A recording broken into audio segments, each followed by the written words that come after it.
Hello YouTube family, कैसे हैं आप लोग। आशा करते हो कि आप लोग अच्छे होंगे, स्वस्थ होंगे, मस्त होंगे, अपने अपने घर में अपने अपने परिवार साथ खुश होंगे।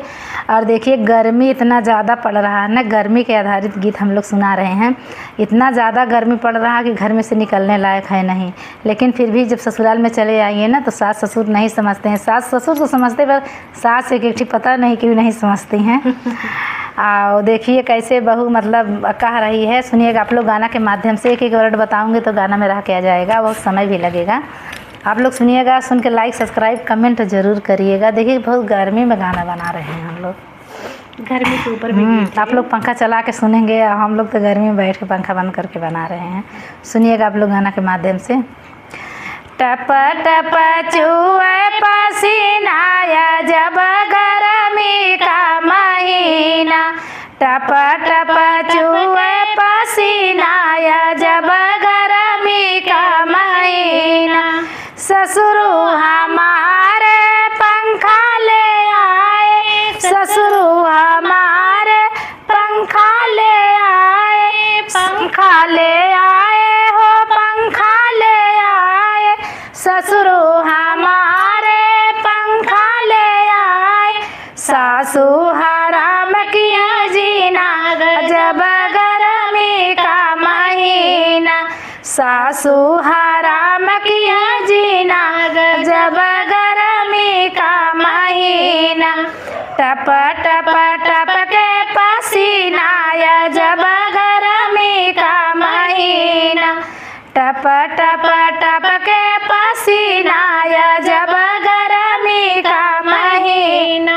जेठ हमारे कूलर ले आए, जेठ हमारे कूलर ले आए, कूलर ले आए हो कूलर ले आए।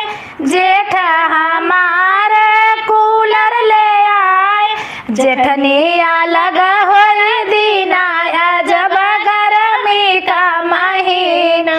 जेठनिया लगा कर दीना जब गर्मी का महीना। टप टप टप के पसीना जब गर्मी का महीना, टप टप टप के पसीना जब गर्मी का महीना। देवर हमारे बेना ले आए, देवर हमारे बेना ले आए, बेना ले आए हो बेना ले आए। देवरानी नैहर कर छीना जब गर्मी का महीना। देवरानी कर छीना जब गर्मी का महीना। टप टप टप के पसीना जब गर्मी का महीना, टप टप टप के पसीना जब गर्मी का महीना। बलमा हमारे एसी ले आए, बलमा हमारे एसी ले आए, एसी ले आए हो एसी ले आए। ननदी छोड़ो खाना पीना जब गर्मी का महीना। ननदी ने छोड़ा खाना पीना जब गर्मी का महीना।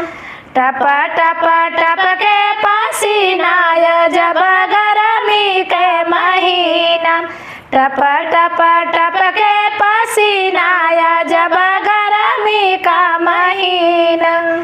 जाए तो एसी लगवाए तो ननद खाए चाहे भाड़ में जाए, गर्मी में एसी लगवावा और सास ननद देवर जेठ के छोड़ा चैन से दोनों जनी रह जाए। और क्या।